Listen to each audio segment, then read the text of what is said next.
Hello everyone, my name is Shira and welcome back to another adventure here in Minecraft. On the last episode, we did some things here in the Nether. Quite a lot actually, which includes this place I'm currently at. I now have a Nether hub built at the very center of the Nether. And all of my portals are secured in a mini hub and connected in a cobblestone highway, so I can safely get across all of them. Well, I say safely, but the highway can still be dangerous. Since the last episode, I have built a structure like this for every portal in my Nether, which also includes the farthest portal I have currently, which is the one for the witch hut. And it's right over there, about 500 blocks from 0, 0. Anyway, for this episode, we're still gonna do stuff here in the Nether.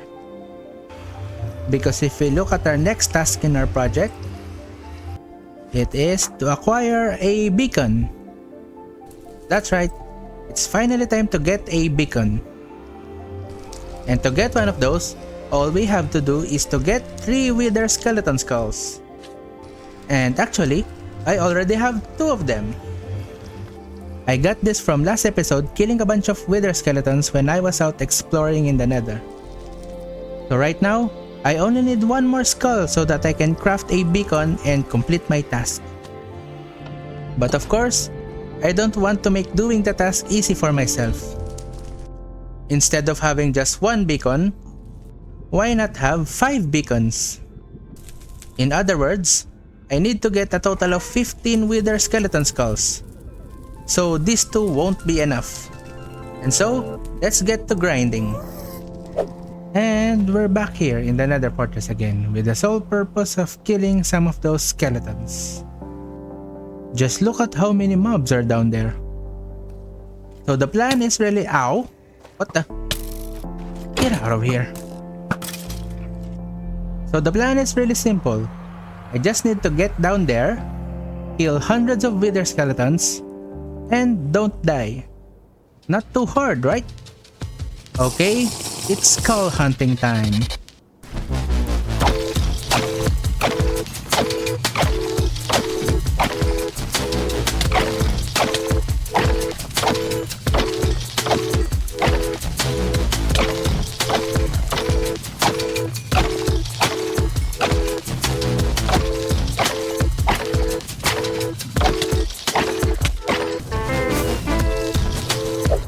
Okay, I'm back up here and it's been approximately 25 minutes of killing some wither skeletons. So now I have 8 skulls in total. I also got a lot of blaze rods from that.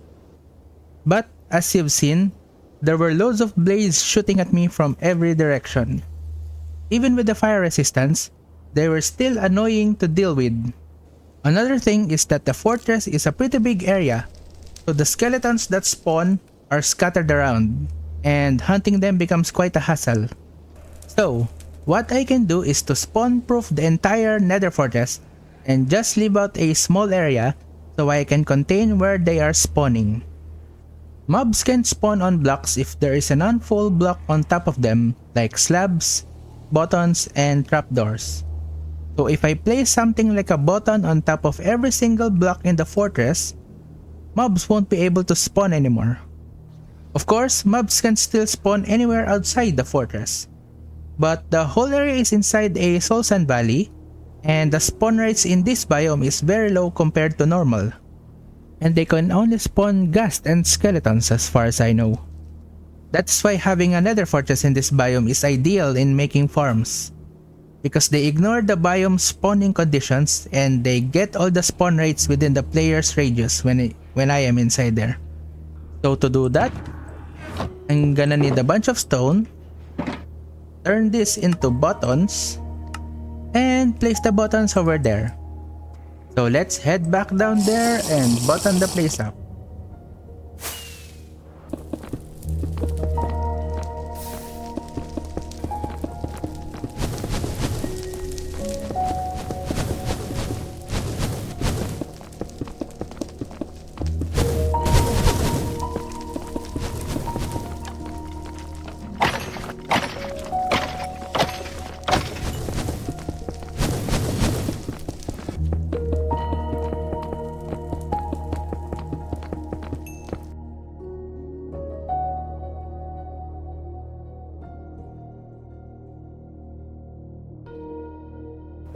The whole fortress has now been spawn-proofed, and as you can see, this place is now very peaceful compared to earlier.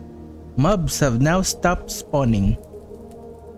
Oh, and also, I got an additional 3 wither skeleton skulls from that. Now the next thing to do is to make a spawnable area for the mobs so they can start spawning again. So I just need to widen an area around here and remove the buttons from it so that mobs can start spawning. So let's go ahead and do that.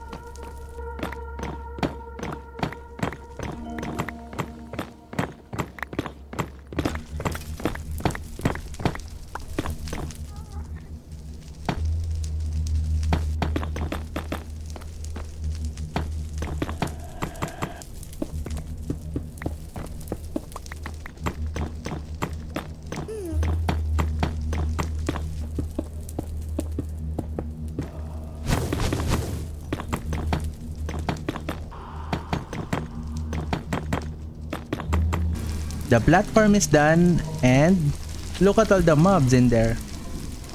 From my position here, I can just swing at the enemies and I won't be in any danger unless I got too close to them. But as you can see here, yeah, I just need to swing and they're just gonna die here. Oh no. Okay, that's dangerous. Yeah, so as I was saying, the only thing dangerous here are the zombified piglins, especially the baby ones, because they can fit in here. Anyway, I'm just gonna kill more wither skeletons here until I have enough skulls.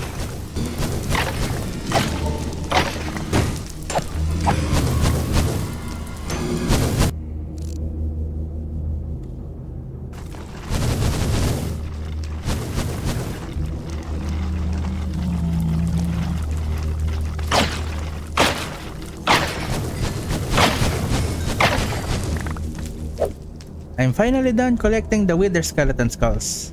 It didn't even take a long time.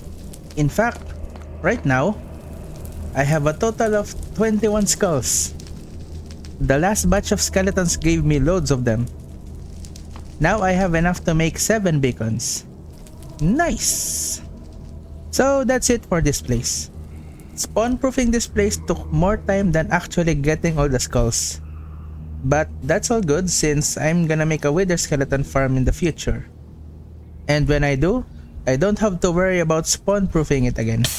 Ow. Anyway, now that we're done here, let's head back. Now we are set on proceeding to the next step in making a beacon. We can now summon a wither. A wither is a boss mob that is challenging to fight. To summon it, I need 4 soul sand that is positioned like this, and if I place 3 wither skeleton skulls on top, the wither will spawn. Of course, I'm not gonna do that here. We need to kill the wither so that we can get the loot they drop, which is a nether star. And the nether star is an ingredient in crafting a beacon. Fighting a wither would be a challenge, and since I need 5 beacons, I will have to fight them 5 times. There are a couple of ways in order to make the fight much easier, and one way to cheese it so that there will be 0 danger in killing it. But I'm gonna do it the regular way since this will be the first time I'm gonna summon it. But before that though, we need to prepare for it. So let's get back to our base. I'm gonna be fighting the wither the intended way, so I'll summon it in an open area here in the overworld. I'm gonna need a bunch of potions that can help me with the fight. So something like strength potion and healing potion will probably do the trick. I don't really remember the ingredients for every single potion in the game, so I'm gonna have to look that up real quick. Okay, I've got a bunch of potions brewed up for the fight.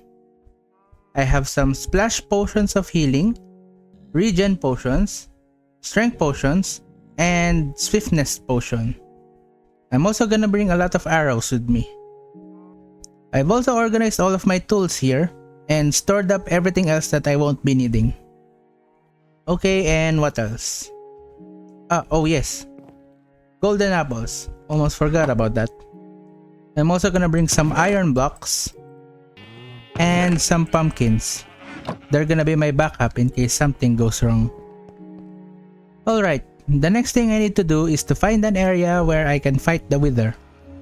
There's loads of places I can find here in the overworld, preferably somewhere not near any of my builds, since a lot of destruction will be left during the fight. So I just need to go fly around until I find a good spot. So let's go. Okay, this seems to be the place I've been looking for. It's a nice big savanna with plenty of open spaces, and it's very far away from any of my builds. And it's in the middle of nowhere. A perfect place to be fighting a Wither. But first I'm gonna dig a hole here to set up my spawn point, just in case anything bad happens.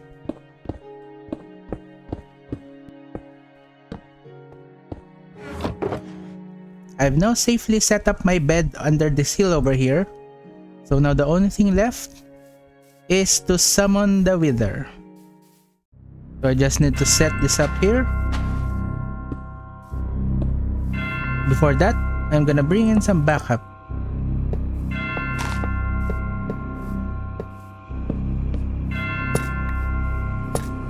Backups here, breastplate up, drinking potions. It's time to summon the Wither.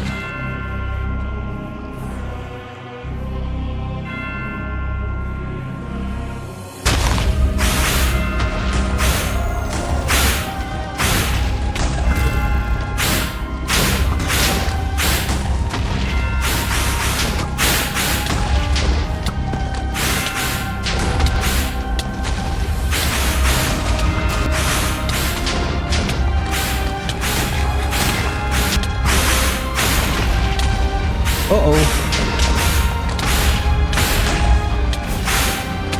Ooh, almost died.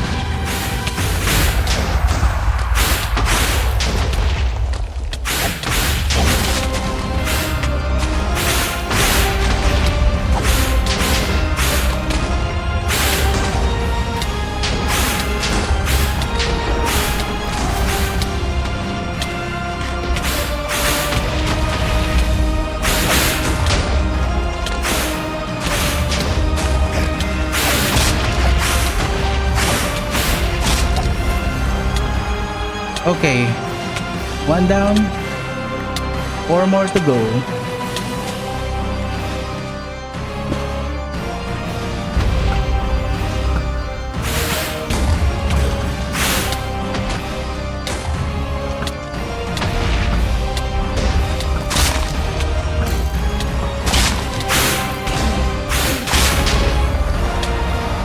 Two down. Time for the third one.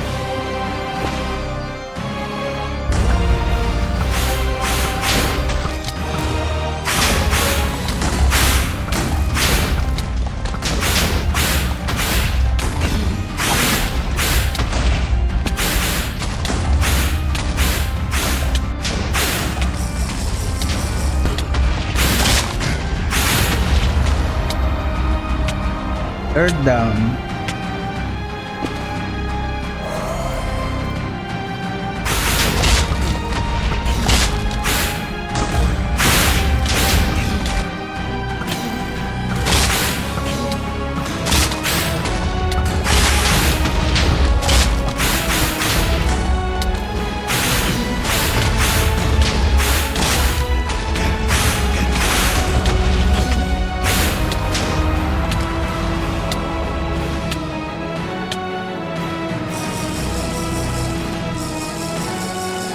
Last one.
There we go. Final Wither is now dead. Man, this Wither effect is taking too long. Oh, there we go. So there we go. All 5 Withers have now been killed. And now I have 5 Nether Stars. Let's see the amount of destruction it left us. That's underwhelming. I thought there will be more destruction than this. Now, with this Nether Star in hand, there's only one last thing left to do. Oh, by the way, the music used for the fight was from a guy called Resonant Tonality. He makes cool Minecraft themed music in his channel. The link will be on the description. Now that we're back here, beacons have been crafted.